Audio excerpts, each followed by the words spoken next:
em teu santo nome, Amém. que é um nome santo e agradável. É verdade. E que nos perdoa a cada minuto, Sim, e Deus. que a cada minuto nos dá a oportunidade de amar-te e procurar-te cada dia mais. Amém. Em Senhor. teu nome nós oramos com perdão dos nossos pecados. Amém. Amém, Senhor. Amém. Poder sentar, irmãos.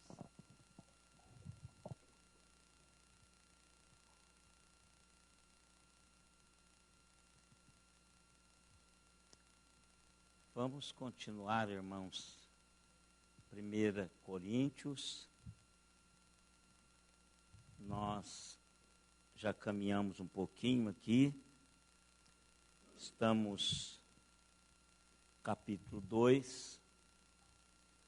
O que eu gosto muito, irmãos, dessas cartas de Paulo às igrejas, é que a preocupação de Paulo é sempre aquela preocupação de mestre, de ensinar as pessoas a verdade, para que as pessoas possam, por si mesmas, caminharem e testemunhar acerca do Senhor.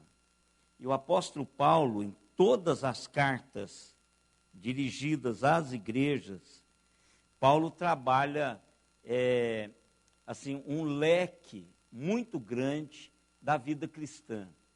E 1 Coríntios, como nós já começamos o trabalho, Paulo está escrevendo a esta igreja para acertar algumas coisas que estavam acontecendo lá dentro da igreja e dar um norte para que a igreja pudesse amadurecer. E ele começa dizendo que as divisões não é atitudes de pessoas maduras. E o que ele faz? Para ele consertar isso, ele não põe as pessoas para fora. Ele começa a falar da centralidade da cruz de Cristo. Então, todas as vezes que a igreja tem problema, é porque a igreja perdeu a centralidade da cruz. Os líderes começam a ser mais importantes do que Jesus, a sabedoria humana começa a ser mais exposta do que a sabedoria de Deus, a esperteza, os argumentos, são argumentos de apologias, de uma apologética humana, com linguagem humana, sabedoria humana. Mas quando Paulo percebe que essa igreja que ele plantou naquela cidade tão importante estava se perdendo, Paulo começa a exatamente fazer isso. E o que Paulo quer trabalhar com essa igreja no primeiro momento é dizer para essa igreja que a maturidade cristã, ela não provém a sabedoria, a maturidade na sabedoria cristã de Deus não provém desta era, não é a sabedoria desse século é que vai dar-nos maturidade. Primeira coisa que ele fala é isso, porque ele compara aqui no texto que nós lemos, dizendo que a pregação do evangelho é loucura para os do mundo. E é mesmo. Eu estava conversando com Lucas, e às vezes as pessoas não entendem essa realidade espiritual. Às vezes nós somos confrontados porque elas não conseguem compreender aquilo que nós já compreendemos. Alguma realidade espiritual que nós já compreendemos. Por quê? Porque a sabedoria do mundo não pode compreender a sabedoria de Deus. Então Paulo está dizendo, olha, não tem nada, essa maturidade não é a sabedoria deste século. Não é através de doutorado, não é através de mestrado, não é através de qualquer outra coisa. O homem sem o Espírito, ele não aceita as coisas, não aceita e não compreende as coisas que vêm do Espírito de Deus, porque eles são loucura. E ele não pode entendê-las, porque elas só podem ser entendidas espiritualmente. Então, por isso que Paulo agora diz, olha, se vocês quiserem caminhar por conta própria, vocês não vão conseguir amadurecer. Então, essa realidade não é uma realidade que se aprende com a sabedoria humana. Sabedoria para a maturidade cristã, ela não é a sabedoria deste século. A segunda realidade que também nós pensamos foi que a sabedoria que amadurece origina-se com Deus. E aqui é onde nós precisamos entender uma coisa: não podemos aprender as coisas de Deus com a razão. Deus usa a nossa razão para impregnar-nos com as realidades sobrenaturais. Alguém já disse que a vida cristã é 100% sobrenatural. 100% sobrenatural. Por exemplo, a própria ressurreição, irmãos. Você tem como explicar a ressurreição? Você tem como explicar racionalmente a Trindade? Não consegue. A minha mente assente nessas verdades, porque há um trabalhar de Deus na minha mente, que Ele faz com que a minha mente apreende, compreende e assente nessa verdade. Eu não estou dando um pulo no escuro. A minha mente, ela está plenamente convencida desta realidade espiritual pelo próprio Espírito de Deus. E o texto Paulo usa lá na frente, dizendo, aliás, atrás, porque em Romanos, dizendo que o próprio Espírito de Deus trabalha no nosso espírito para convencer-nos dessas realidades espirituais. Então, a primeira coisa, não é algo que nós aprendemos com a razão, é algo que Deus revela ao nosso coração. Espírito Santo. Então, por exemplo, se a gente pega a Bíblia e lê sem a ação do Espírito, é como qualquer outro livro histórico. Mas quando o Espírito Santo de Deus começa a trabalhar, então Deus começa a revelar essas realidades às nossas vidas. Aí nós paramos no verso 9, não foi isso? Do capítulo 2. Nós falamos daquela beleza. E aí ele diz, mas como está escrito, nem olhos viram, nem ouvidos ouviram, nem jamais penetrou em coração humano o que Deus tem preparado para aqueles que o amam. Primeira coisa, é algo que nenhum homem poderia imaginar ou pensar. Então, para descobrir isso, tem que ter a revelação de Deus. Deus precisa de dar a mim e a você a percepção, a capacidade de ver isso. Então, é algo que jamais penetrou ao coração humano, a não ser que Deus possa ir revelando, como Paulo vai dizer daqui a pouquinho. Há coisas que ele não vai contar para mim e para você, nós vamos ter que ver.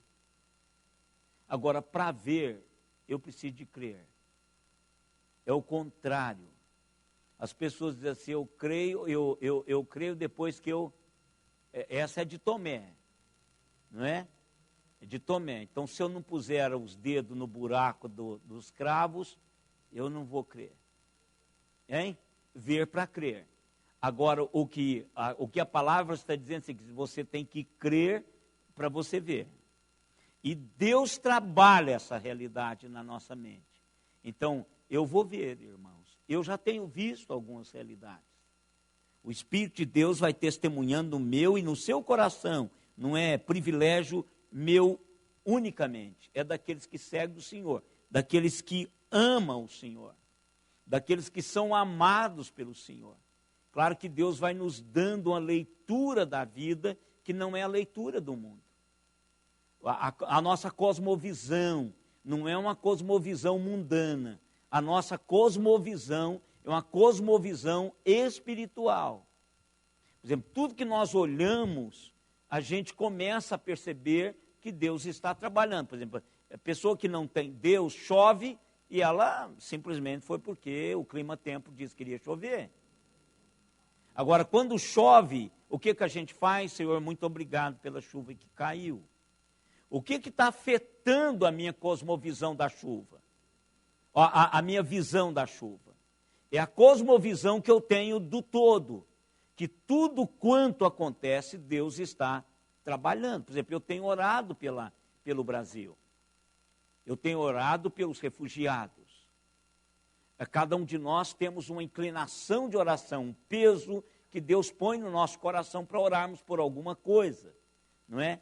Então, orar por um julgamento justo, o Supremo Tribunal Federal.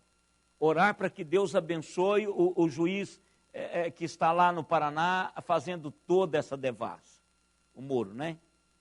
Então, orar por eles, pedir que Deus dele abra a mente deles, para eles cumprir o papel deles enquanto agentes do reino, para fazer acontecer aquilo que Deus já queria que tivesse acontecido. Então, a nossa cosmovisão muda quando nós temos uma visão de Deus espiritual para o nosso tempo. É algo que é melhor do que qualquer outra coisa que o mundo possa oferecer. Esse verso 9 está apontando isso para mim e para você. É algo que, se nós já vimos coisa bonita, se nós já ouvimos coisa bonita, ele está dizendo, olha, é muito melhor do que isso. Mesmo a que o Espírito Santo está colocando no nosso coração. Ele não contou tudo. Ele não contou tudo, até porque, se ele contar tudo, Jesus disse várias vezes, olha, não dá para contar para vocês tudo. E Jesus não contou tudo.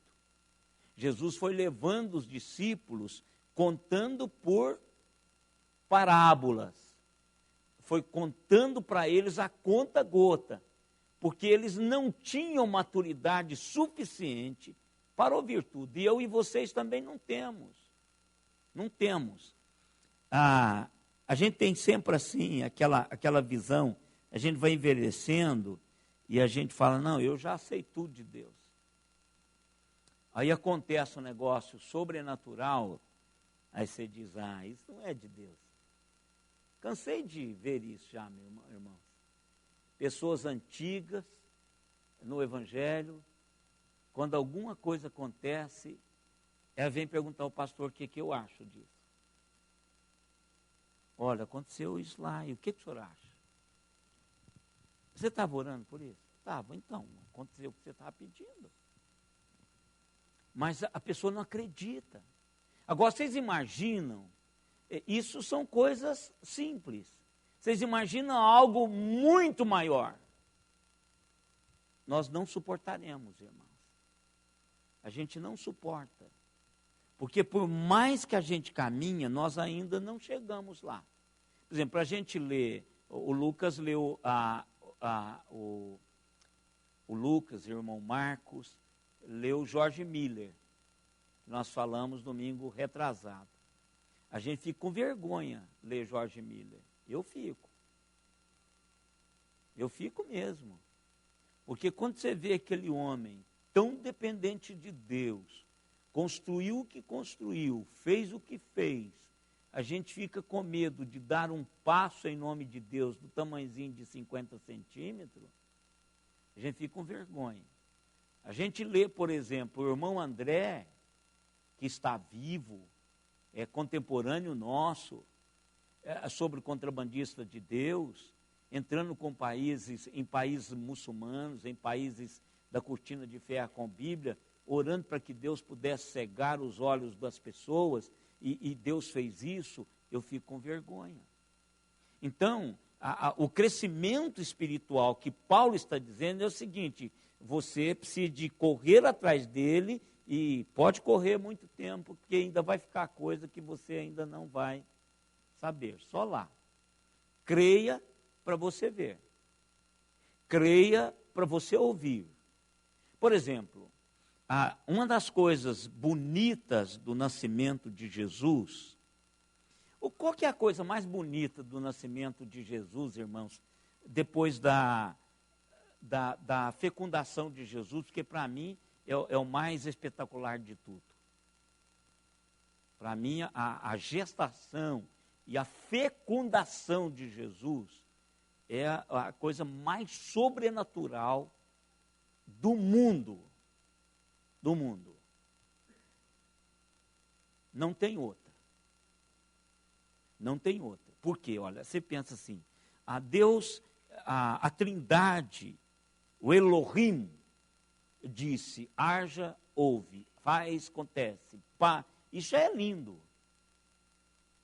Agora vocês pensam, uma mulher, criatura, virgem,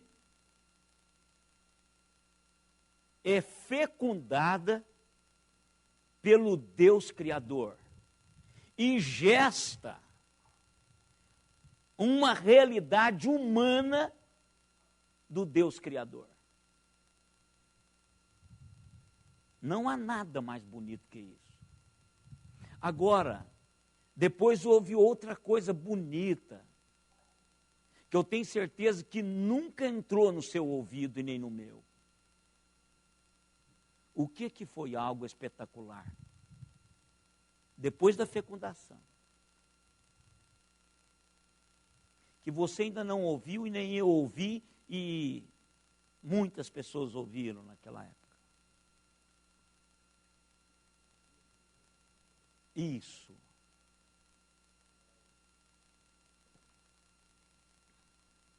O pessoal fica empolgado com o quarteto Nova Vida. Quando nós ouvimos um coral bem ensaiado, a banda de música da Igreja Filadélfia, você ouve pessoas extremamente competentes cantando, isso é lindo. Mas vocês imaginam os anjos cantando? Em harmonia. Eu não sei quem era o maestro. Eu nem sei se precisa de maestro. Para mim, parte dessa beleza reservada que ainda não entrou é eu poder ouvir uma adoração perfeita a Deus pelos anjos.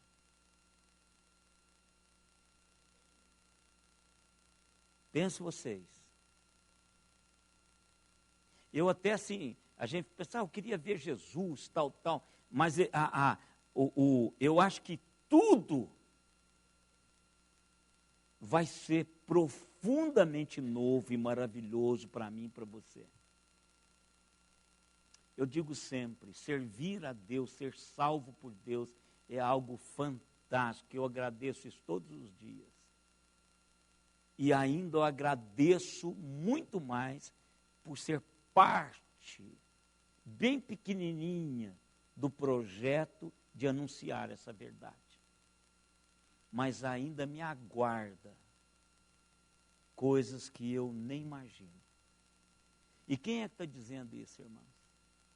O apóstolo Paulo, aquele que a ele foi revelado as coisas que estavam ocultas nos séculos passados. Aquele que subiu e ele não sabe se é o terceiro, se é o quarto, se é o sétimo, ele não sabe se foi de corpo, de alma, se ele foi levantado, ele só sabe que a coisa foi maravilhosa. E ele não conta o que foi. Quem sabe ele está dizendo parte daquilo que ele viu, que ainda ninguém viu. Pense vocês, coisa maravilhosa. Então o que Paulo está dizendo? O seguinte, olha, é o Espírito de Deus é que vai revelar isso. Deus é o que vai promover esse conhecimento. Não significa que eu e vocês vamos ver isso agora. Até porque eu me acho um pigmeu para ter essa realidade. Outros irmãos, gigantes espirituais, embora continuando sendo servos, viram muitas coisas que eu não vi E outros virão, muitas coisas que nem eu nem vocês vimos, mas há coisas que nós ainda não vimos e que ninguém viu ainda, que vai ser fantástico. E Paulo está dizendo, olha, isso é sabedoria de Deus. Sabedoria que amadurece, ela é de Deus. E para continuar, Paulo diz o seguinte, a sabedoria que amadurece, ela tem como agente o Espírito Santo de Deus. Às vezes, irmãos, nós não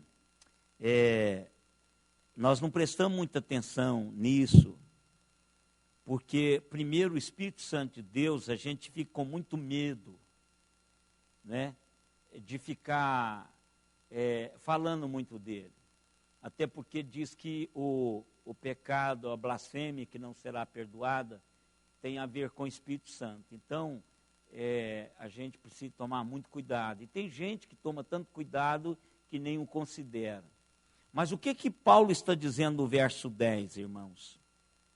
Ele diz assim, mas Deus nos revelou pelo Espírito, porque o Espírito a todas as coisas prescruta, até mesmo as profundezas de Deus. Às vezes, a Simone tem umas tiradas que é exatamente o que eu estava pensando. E aí você diz assim, ela leu o meu pensamento. Ou às vezes, eu tenho certeza que eu falo alguma coisa e ela diz, puxa, quem será que diz isso? E às vezes ela fala, acabei de pensar nisso. Quer dizer, então eu estou lendo o pensamento dela. Não, não está. Vocês só saberão o que eu estou pensando se eu falar. Só Deus consegue prescrutar, só Deus consegue prescrutar o meu todo. O diabo não pode fazer isso. O diabo só saberá se eu falar. Porque ele não é onisciente. Então ele não pode entrar. Então, o que Paulo está trazendo é exatamente essa visão. O Espírito Santo de Deus é o único que consegue verdadeiramente saber quem Deus é. E a incrível verdade da palavra de Deus, irmãos, é que Deus nos dá o Espírito Santo quando nós somos convencidos pelo Espírito Santo do pecado, da justiça e do juízo. Primeira pessoa que vai trabalhar no meu coração é o Espírito Santo de Deus, que vai gerar esse convencimento. Ninguém por si só vai dizer eu sou um desgraçado pecador. Muito pelo contrário, você vai encontrar muitas pessoas pecadoras, desgraçadas e destituídas da glória, dizendo que não é tão pecador assim. A maioria dos pecadores não sabem que são tão desgraçadamente pecadores. Quando é que esse negócio de pecado começa a acontecer? Quando o Espírito Santo de Deus começa a pôr na minha cabeça que eu sou pecador. É quando ele começa a trabalhar no propósito eterno de Deus, ele começa a colocar isso na minha cabeça, aquilo que me era tão comum, aquilo que me era tão natural, agora está trazendo ao meu coração uma preocupação. Aquilo que eu fazia tão assim espontaneamente, hoje já tem uma preocupação a mais. Eu faço, se eu fizer, o Espírito vai cair de pau em cima de mim, vai entristecer, vai promover tristeza no meu coração. Então o Espírito de Deus começa a trabalhar. E quando eu o aceito a Jesus, quando completa esse projeto de Deus na minha vida, o Espírito Santo de Deus é colocado em mim. Pare para pensar isso, irmãos. aquele que sabe todas as coisas de Deus, mora, habita ao meu coração. Quantas vezes nós não compreendemos isso? Quantas vezes nós não dimensionamos essa realidade? Paulo está dizendo assim, olha, o Espírito pode revelar estas coisas. A ele foi dado, e ele é que é o agente revelador de todas essas coisas. Quando chegarmos lá, os nossos olhos vão estar abertos para essa coisa fantástica de Deus, porque o Espírito Santo de Deus vai abrir os nossos olhos, os nossos ouvidos e a nossa mente para isso. O agente que faz esse abrir, e não precisa vocês pensarem, irmãos, que lá no hino cantado pelos anjos, que aquelas pessoas conseguiram ouvir, porque o Espírito Santo de Deus abriu o ouvido delas para ouvirem. Inclusive que hoje nasceu em Belém o Salvador. Isso é uma palavra que só ouve se o Espírito de Deus abrir o ouvido e a mente. Vocês querem uma experiência? Aqueles que estavam com Paulo ouviram Cristo falar com ele? Qual é o testemunho dele, de Paulo? Quando Paulo conta o testemunho da aparição de Jesus para ele, o que ele ressalta?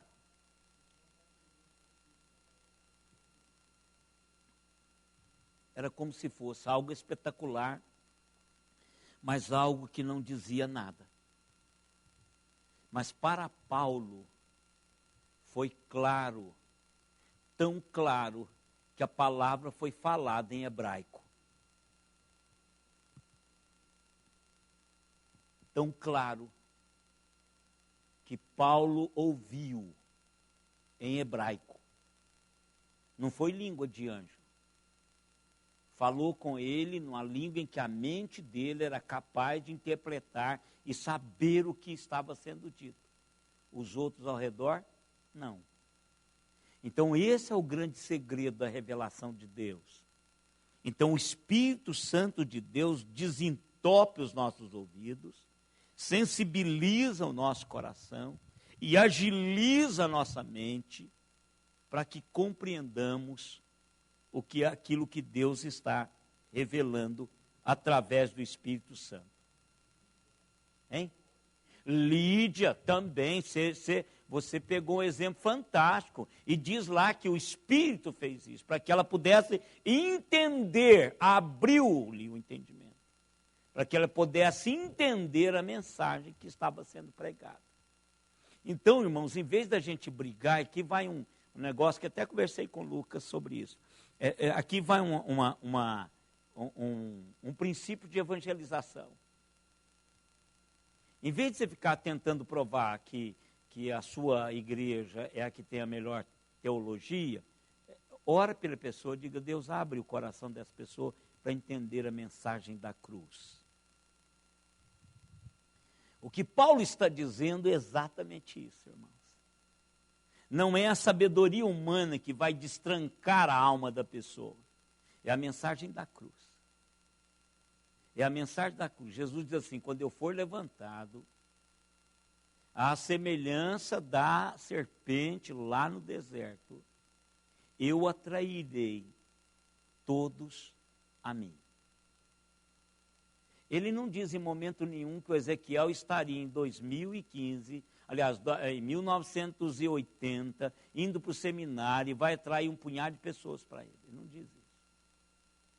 Jesus Cristo é que vai atrair as pessoas para ele. Então, quando nós oramos, Senhor, desobstrua a mente, a minha.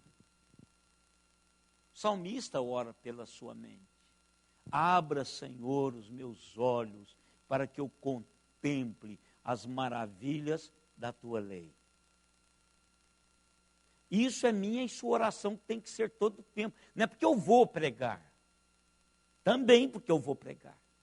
Mas é porque eu sou crente, eu preciso de alimentar da palavra de Deus. Então, Senhor, eu vou ler a tua palavra. Abre os meus olhos para que eu possa contemplar, olha, as maravilhas da tua palavra. Agora, essa questão do Espírito Santo, irmãos, era tão importante que Jesus Cristo gastou um tempo para ensinar os seus discípulos sobre isso. E é isso que a gente vai para lá. Então, João capítulo, aliás, vamos voltar, né? João capítulo 14. Vamos ver lá, João, Evangelho do Senhor Jesus Cristo, segundo escreveu João, capítulo 14. Olha o verso 16 e 17. Ele diz: e eu rogarei ao Pai, e ele vos dará outro consolador, a fim de que esteja para sempre convosco. Preste atenção nessa palavra. Olha o que Jesus está fazendo. Olha, a minha estada aqui, ela é temporária. Eu vim para uma missão temporária. Meu tempo aqui são 33 anos e já está terminando. Agora vai vir um da minha parte. Eu vou rogar ao Pai para fazer isso. Precisava dele orar ao Pai para vir?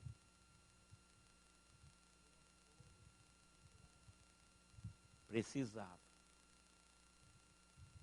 Vocês estão vendo como que funciona a economia divina, irmãos?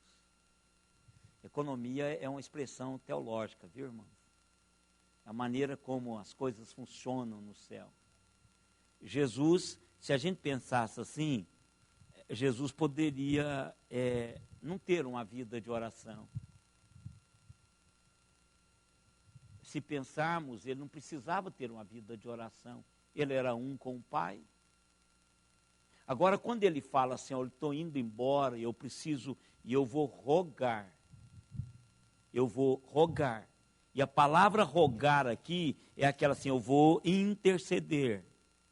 E ele vos dará, olha a certeza, porque ele já sabe. É aquilo que nós falamos domingo passado no culto, irmãos. Por que é que eu sei? Eu sei porque quando o meu coração, a minha mente, estiverem alinhados ao coração e à mente de Deus, eu vou pedir exatamente aquilo que Deus quer me dar e eu vou usufruir daquilo que Ele quer me dar, porque nós estamos em sintonia. Não há discrepância. Se eu estou ligado ao Senhor, eu entendo o projeto do Senhor. Jesus estava e ele disse, eu vou rogar e ele vai enviar. Ele vai enviar alguém, o Consolador, outro Consolador. Aqui é uma pessoa, não é um poder, não é uma força, é uma pessoa que vai vir a fim de que ele esteja para sempre convosco. Ou seja, irmãos, esse é um selo que vai estar conosco para sempre. E eu ainda ouso mais, inclusive na eternidade. Inclusive na eternidade. Essas coisas lindas de Deus na eternidade. É o Espírito Santo de Deus que vai me dar a capacidade de usufruir de toda essa gloriosa majestade de Deus, da qual todos nós vamos fazer parte. Jesus diz, para sempre. Para sempre. Em momento nenhum o Espírito Santo vai ausentar de mim. Tinha antigamente uma teoria, entre esses doidos que aparecem, como diz o Malafaia, a gente não pode impedir que tenha doido no nosso meio, porque tem doido. mas dizendo que o Espírito Santo te abandona. Não tem respaldo na Bíblia para isso, irmãos. Uma vez que o Espírito, ele entristece. Isso a Bíblia diz, que ele entristece. Mas ele me abandonar, nunca. Porque todos que são salvos são o quê? Paulo diz, são selados pelo Espírito Santo como penhor. O Espírito Santo é o meu penhor, ou seja, ele está guardando-me até quando Jesus vai voltar para pegar a sua propriedade, que sou eu. Então, para sempre, ele é o selo, ele vai estar conosco para sempre. Esta é a promessa de Jesus. E quando eu orar, irmãos, e você orar, você pode lembrar Jesus, embora não precise, mas você pode trazer isso à memória. Deus, a tua palavra aos teus discípulos, e eu sou teu discípulo, é que teu Espírito estaria comigo para sempre, acalentando o meu coração, fortalecendo a minha vida, me fazendo ver as belezas do Senhor para a minha vida. E aí o que ele continua falando?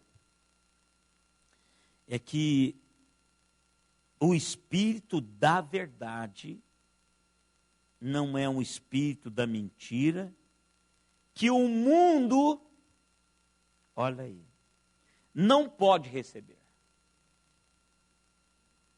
Olha que coisa interessante, irmãos, não é para o mundo o Espírito de Deus. Por isso não se preocupe quando o mundo não te entender. Não precisa se preocupar quando o mundo parecer que não é o seu habitat. Não precisa se preocupar quando você sentir saudade de alguma coisa que você ainda não sabe o que é.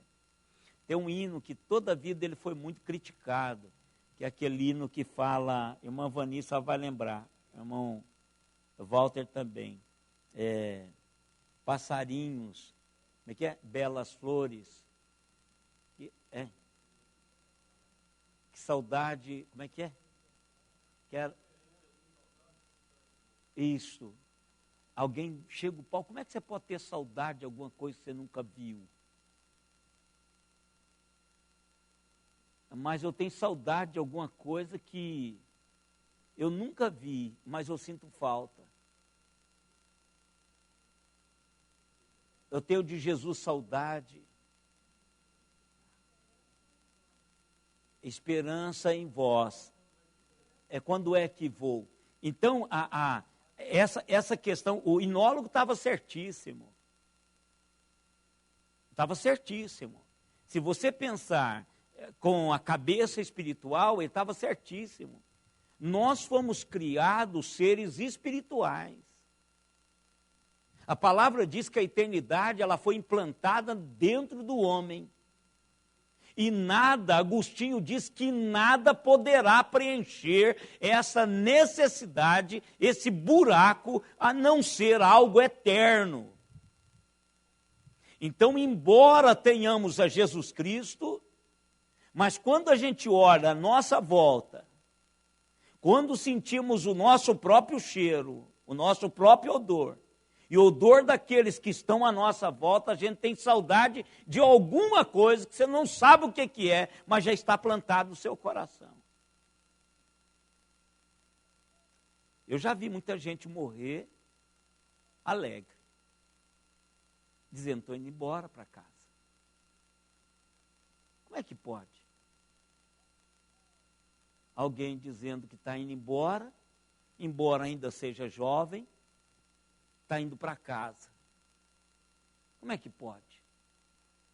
Pode, porque há algo no coração dessa pessoa dizendo que está faltando alguma coisa. E o que tem aqui, mesmo tendo Jesus, ainda não é pleno. Estou com saudade de alguma coisa que eu não sei o que é. Isso, Deus pôs. Então eu tenho sede, eu tenho saudade, há algo que nada completa. A salvação, ela não é plena. Ela é absoluta, eu sou salvo. Mas ela não completou totalmente. Eu tenho resquícios de carnalidade, de pecado.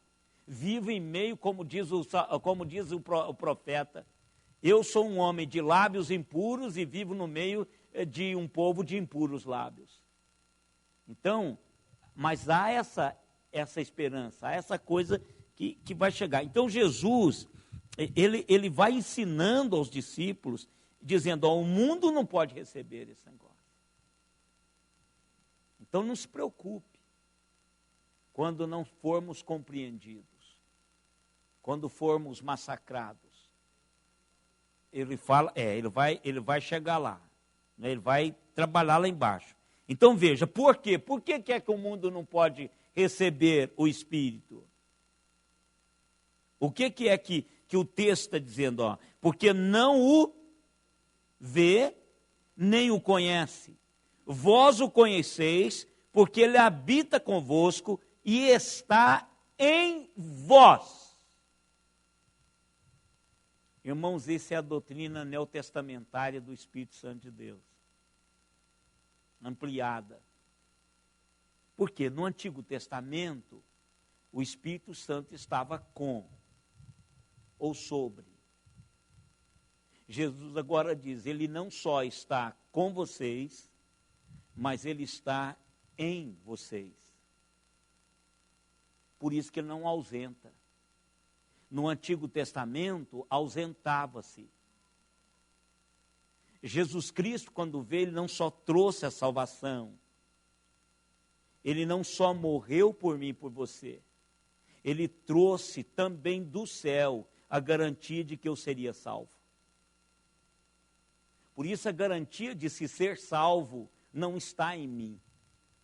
O objeto, a pessoa salva, mas a garantia de se ser salvo está naquele que me salvou, porque ele tem um agente que garante a minha salvação. Eu fico pensando assim, irmão, será que quando a gente estiver lá no túmulo, vai ficar sempre brilhando o selo? O que será que vai diferenciar-me de todos os mortos? O Espírito vai diferenciar. Ele vai saber o endereço certinho onde eu estou. Tem cheiro de morte e cheiro de vida. Nosso testemunho, né? Cheiro de morte e cheiro de vida. Vamos mais. O verso, Jesus ensina para eles sobre isto. Depois fala que eles não vão ficar desamparados, ele vai trabalhando. Depois lá em João 16, ele volta a ensinar também e continuar falando sobre o Espírito Santo. No verso 13 em diante. Olha lá. Quando vier, porém, o Espírito da verdade, o que ele vai fazer? O Espírito que conhece a mente de Deus, o Espírito que sabe a sabedoria de Deus, o que ele vai fazer? Ah, irmãos, olha aqui. É o GPS. O céu já tinha providenciado isso. Ele vos guiará a toda a verdade. Porque não falará por si mesmo, mas dirá tudo o que tiver ouvido e vos anunciará as coisas que hão de vir. Isso é espetacular. Irmãos, nós somos um povo de Deus que pode olhar para o amanhã sabendo parte do que está por vir. Podemos fazer isso.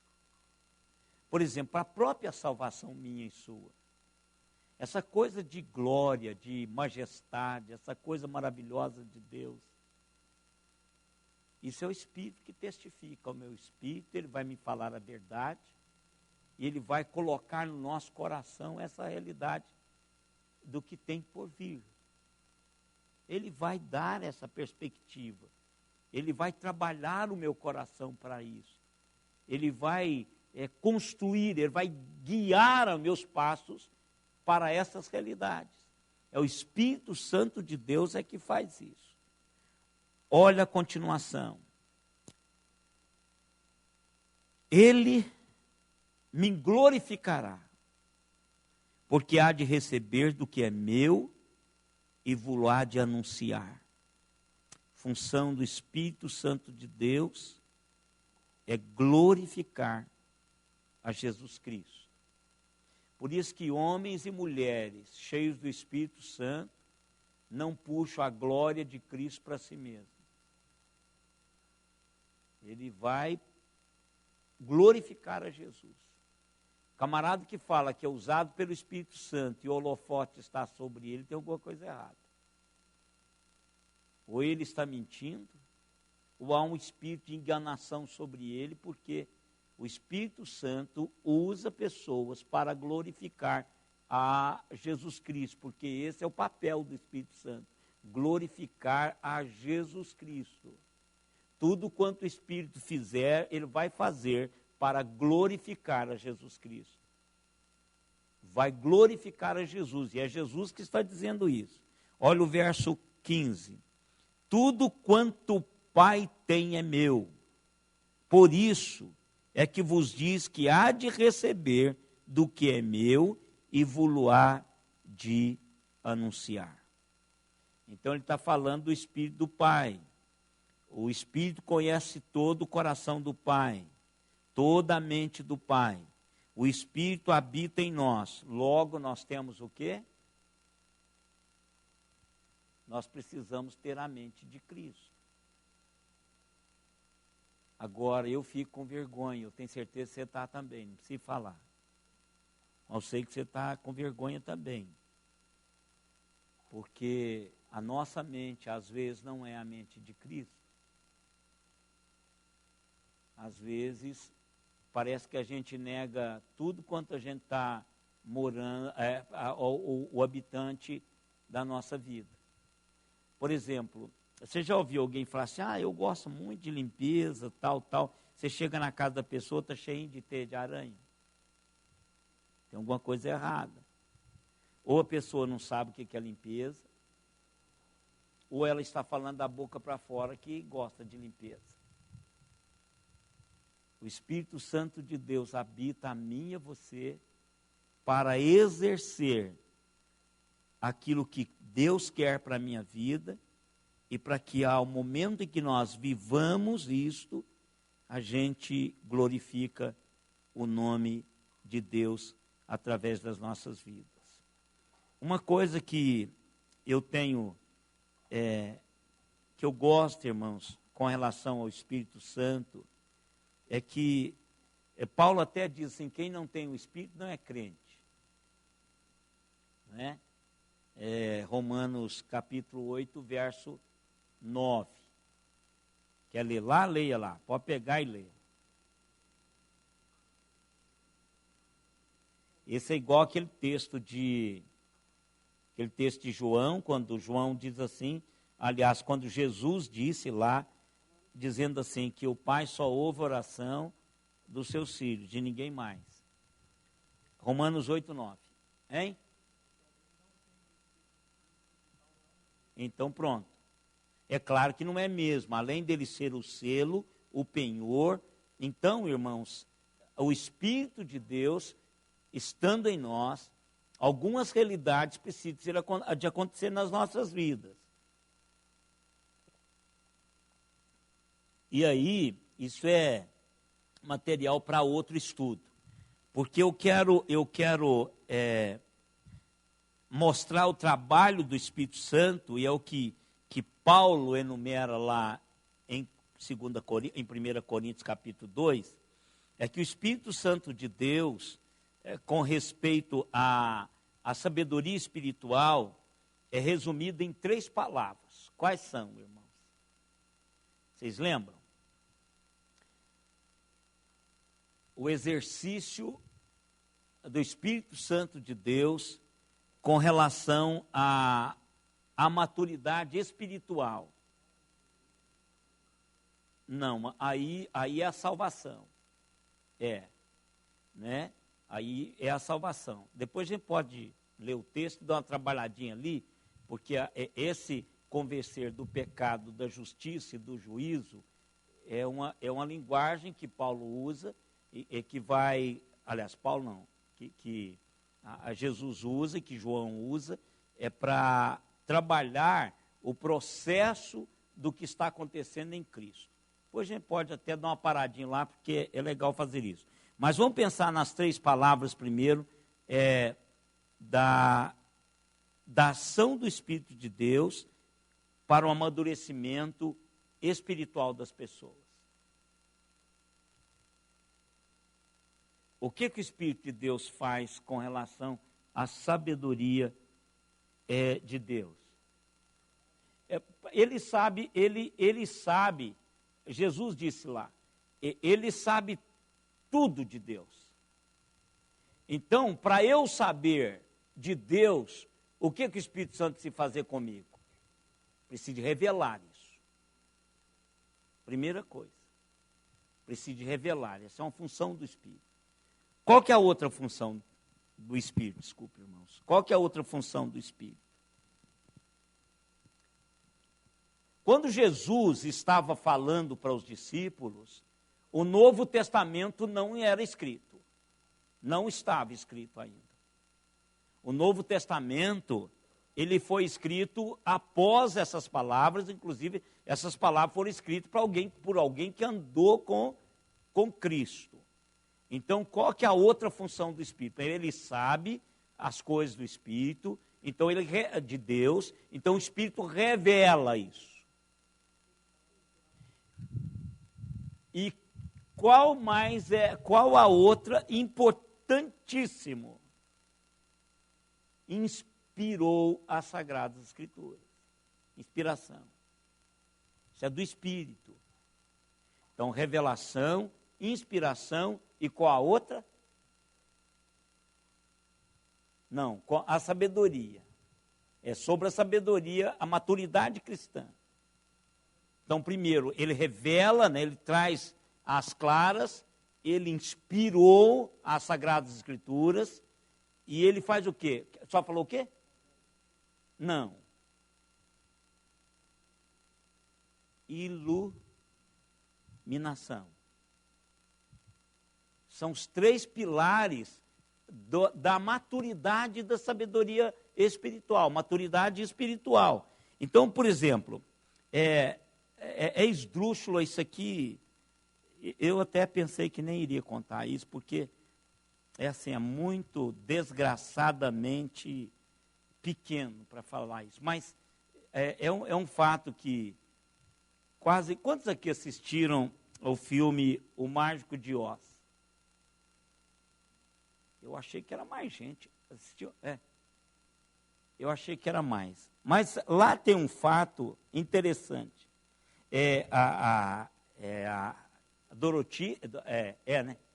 Dorothy. A Dorothy, o espantalho, não é isso? O homem de lata, o leão medroso, né? E o Totó. Então, quando eles vão ver aquele grande mágico, né? O grande poderoso Oz, né? Então, o que aparece lá? Uma cabeça gigante, com fumaça, né? Aquele negócio que é trabalho todo. E aí, o que o Totó faz? O Totó esconde atrás da cortina. E quando o Totó esconde atrás da cortina, ele vê um professor. Quando ele vê o professor, ele descobre que o professor estava manipulando o poderoso Oz. É esdrúxula. Mas o Totó revelou quem era que estava por trás do mágico de Oz. Aliás, quem estava por trás daquela cabeçona. Da mesma maneira, é o Espírito Santo de Deus faz isso.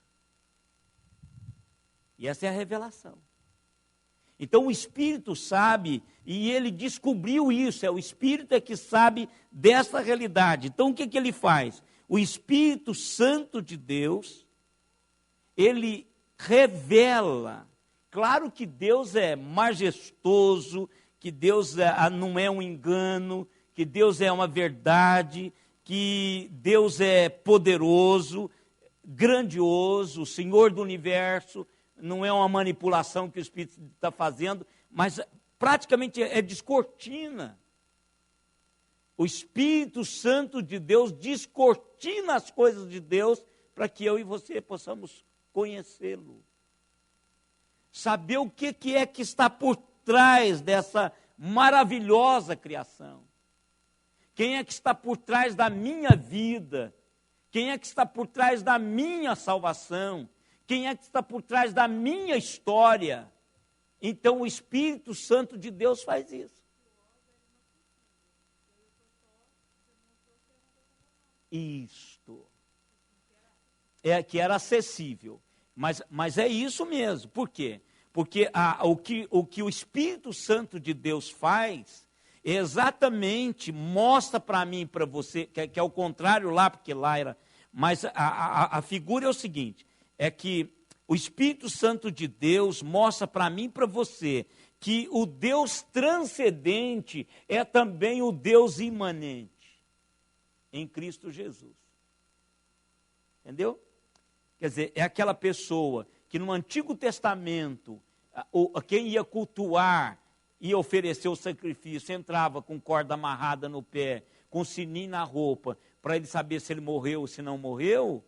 Agora o véu abre-se de alto a baixo, Jesus Cristo morre e o Espírito Santo de Deus vem cá e revela para a gente toda a beleza dessa grandiosidade que é o nosso Deus Criador do universo. Quem é que está por trás disso? Eu sei quem está por trás. Não é o Big Bang, não é uma grande explosão, não é a bactéria, aquela coisa que veio tudo isso aqui. Há um Deus Criador por trás disso. E quem revela isso é o Espírito Santo de Deus. O Espírito Santo de Deus nos ajuda a começar a compreender a natureza da santidade de Deus, da grandiosidade de Deus e de como Deus, de uma maneira maravilhosa, pagou o preço para a minha salvação. Como é que o Espírito Santo faz isso? Então, quando o Espírito revela, ele nos mostra esse Deus que era inacessível. Quer dizer, um Deus que não podia, mas agora ele é o Deus. Tanto é quando Jesus ensina a oração, ensina os discípulos a orarem, ele diz: o Pai meu, o Pai seu, o Pai nosso. Né? Então, ele leva-nos para junto dele, porque somos da mesma família e temos o mesmo Pai. Jesus está dizendo: olha, eu tornei isso possível. Então, o meu Pai é o Pai de vocês, é o Pai nosso. Então, essa é o que o Espírito Santo de Deus faz isso. Na próxima quarta-feira, a gente vai trabalhar um pouquinho aquele texto de João. É João... Quanto que é lá o Espírito convencerá o mundo? João 16? É João qualquer coisa lá. Minha cabeça está ótima. É João 16. Não é? É. Então nós vamos trabalhar um pouquinho para os irmãos entenderem o que é o convencer. Vamos terminar revelação, inspiração e iluminação. E aí vamos pegar esse gancho, já que nós estamos trabalhando aqui, vamos pegar esse gancho para a gente trabalhar o convencer do pecado, da justiça e do juízo. Para a gente entender uma outra faceta do Espírito Santo de Deus também. Essa que nós estamos estudando é a que Paulo está enfatizando. É que o Espírito de Deus veio para promover a maturidade. O que Paulo está querendo dizer? Tem nada a ver com homens. Por mais que eles falam, por mais que eles ensinam, por mais que eles tenham intrepidez com a palavra, mas se o Espírito Santo de Deus não trabalhar o meu e o seu coração, nada feito. A gente não vai conseguir perceber as realidades de Deus. A gente só percebe quando o Espírito Santo de Deus trabalha no nosso coração. Claro que ele pode usar uma prédica, ele pode usar um hino. Quantas vezes as pessoas se convertem, entram na igreja porque ouviu cantar um hino. Ó que segue eu andei, aquele hino já muitas pessoas chegaram a Jesus ouvindo aquele hino cantar. Rude Cruz, tem vários testemunhos de vários hinos, cânticos, pessoas entram e aceitam e o Espírito de Deus toca nas suas vidas. Diga, Renato.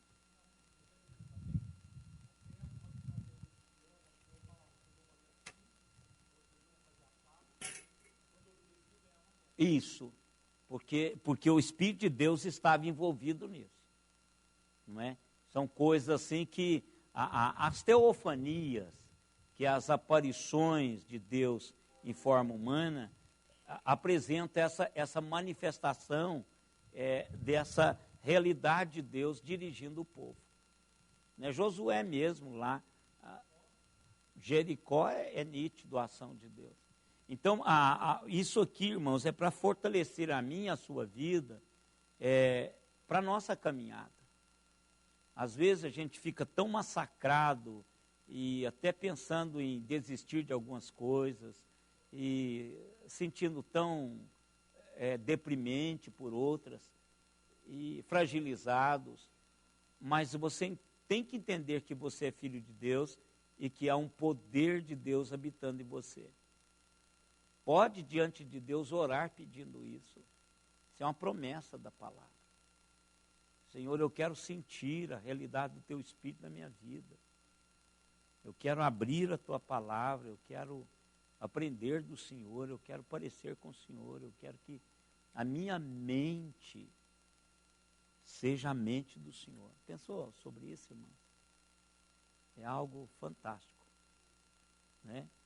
Agora, é uma busca, um crescimento, não acontece do dia para a noite, ou da noite para o dia.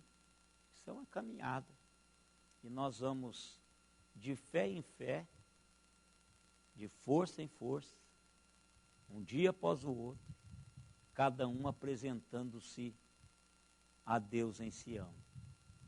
Então nós vamos aproveitando o tempo que temos, crescendo com Deus, desfrutando de Deus, e vamos chegando lá, cada um, uns vão chegar com maior vida com Deus, outros com menos. Mas está disponível para todo mundo. O poder de Deus é disponível para todo mundo. Né? Não é só para o Jorge Milha. Se Deus moveu o seu coração para fazer algo, para glorificar a Deus, pode começar, porque Ele vai te abençoar. Agora, a história são as pessoas que vão contar sobre você. Né? Não tem que você achar que vai ser a estrela do espetáculo. A estrela do espetáculo é Jesus Cristo. Aí depois Jesus é engrandecido quando contarem a sua história. Como nós fizemos com Jorge Miller e muitos outros, Finney, Moody, Spurgeon. Então, muitos outros irmãos que foram usados de uma maneira espetacular. Vamos colocar em pé e vamos orar. Eu nem sei que hora que é, irmãos, mas são 6h25 ali no nosso relógio. Quantas horas? 9h15. A gente ainda tinha aqui mais umas 3 horas para ficar aqui, mas vamos embora assim mesmo, né? Pai amado, a nossa oração é que o Senhor nos faça crescer em maturidade diante do Senhor. O Senhor nos dê profundidade. E sabemos que o agente para isso é o Teu Espírito Santo, na mediação da Tua palavra. Por isso, ó Deus, nós queremos fazer nossas as palavras do salmista.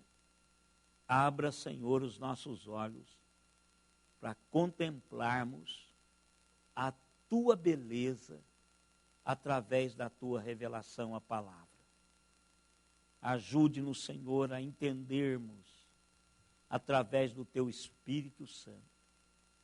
Obrigado, Deus, por esse agente celestial que habita em nós, o Deus Espírito, que Ele nos convença a cada dia da nossa realidade em Cristo Jesus, de pertencermos ao Senhor por toda a eternidade. Possamos viver dignamente, ó Deus, como resgatados e lavados no sangue do Cordeiro. Obrigado, ó Pai, por estarmos aqui essa noite. Obrigado porque o Senhor tem nos dado o privilégio de estudarmos a Tua palavra. Em nome de Jesus é que nós te pedimos isso.